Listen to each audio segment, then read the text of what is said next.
Hi ആൾ, Ernest അക്കാഡമിയുടെ മറ്റൊരു വീഡിയോയിലേക്ക് സ്വാഗതം.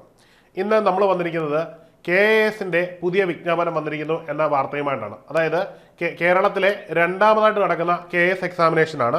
ഈ ഒരു KS എക്സാമിനേഷൻ്റെ വിജ്ഞാപനമാണ് പ്രധാനമായിട്ടും നിങ്ങളുമായിട്ട് ഡിസ്കസ് ചെയ്യാൻ പോകുന്നത്. ഇതിൻ്റെ ലാസ്റ്റ് ഡേറ്റ് എന്ന് പറയുന്നത് 9/4/2025. സാധാരണഗതിയിൽ വിജ്ഞാപനം വന്നതുപോലെ തന്നെ 3 സ്ട്രീമായിട്ട് തന്നെയാണ് വിജ്ഞാപനം ഉള്ളത്. അതായത് സ്ട്രീം 1, സ്ട്രീം 2, സ്ട്രീം 3.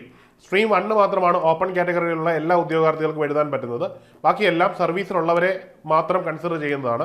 അതുകൊണ്ട് തന്നെ ഇതിൻ്റെ പേ സ്കെയിലിനും ബാക്കി ഡീറ്റെയിൽസും പറയാം. പ്രധാനമായിട്ടും 77,200 മുതൽ 1,40,500 വരെ സാലറി കിട്ടുന്ന ഉയർന്ന സാലറി കിട്ടുന്ന ഗ്രൂപ്പ് പേ ഗസറ്റഡ് തസ്തികയിലേക്കാണ് നിയമനം നടക്കുന്നതെന്നുള്ളതാണ് ഇതിൻ്റെ ഏറ്റവും വലിയ പ്രത്യേകത.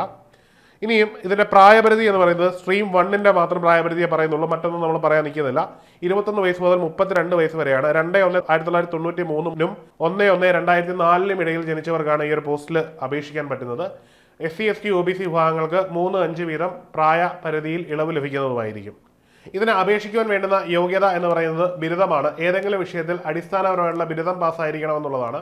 ഒരു നല്ല തസ്തിക നോക്കിയിരിക്കുന്ന ഉദ്യോഗാർത്ഥികളെ സംബന്ധിച്ചിടത്തോളം അപേക്ഷിക്കാൻ പറ്റുന്ന ഒരു തസ്തികയാണ്. വേക്കൻസികളുടെ എണ്ണമൊക്കെ കുറവാണ് എങ്കിൽ പോലും നിങ്ങളുടെ ഒരു എക്സ്പീരിയൻസ്, പഠനത്തിൻ്റെ എക്സ്പീരിയൻസ് വളരെയധികം മുമ്പോട്ട് കൊണ്ടുപോകാൻ നിങ്ങളെ വളരെയധികം സഹായിക്കുന്ന ഒരു എക്സാം ആയിരിക്കും KS എന്നതിൽ യാതൊരു സംശയമല്ല. പ്രത്യേകിച്ചും PSCയുടെ പുതിയ എക്സാമിനേഷൻ പാറ്റേൺ ഒക്കെ തുടങ്ങുന്നത് ഈ KS എക്സാമിനോട് കൂടിയായിരുന്നു. അതുകൊണ്ട് തന്നെ ഈ വരുന്ന KS എക്സാമും ഏതെങ്കിലും സ്ട്രാറ്റജിക്കലി ഒരു മാറ്റമുണ്ടാക്കുന്ന എക്സാം ആയിരിക്കും എന്ന് നമുക്ക് പ്രതീക്ഷിക്കാം. നിർദ്ദിഷ്ട യോഗ്യതയുള്ള ബിരുദമുള്ള എല്ലാ ഉദ്യോഗാർത്ഥികളും അപേക്ഷിക്കുക. പോസ്റ്റുകളും വേക്കൻസികളും കുറവാണ് എന്നതിൻ്റെ പേരിൽ നിങ്ങൾ അപേക്ഷിക്കാതിരിക്കരുത്. ഈ പ്രായപരിധിക്കകത്തുള്ള എല്ലാ ഉദ്യോഗാർത്ഥികളും ഇതിനുവേണ്ടി അപേക്ഷിച്ച് പഠിച്ച് നന്നായിട്ട് പ്രിപ്പയർ ചെയ്ത് തന്നെ മുമ്പോട്ട് പോവുക.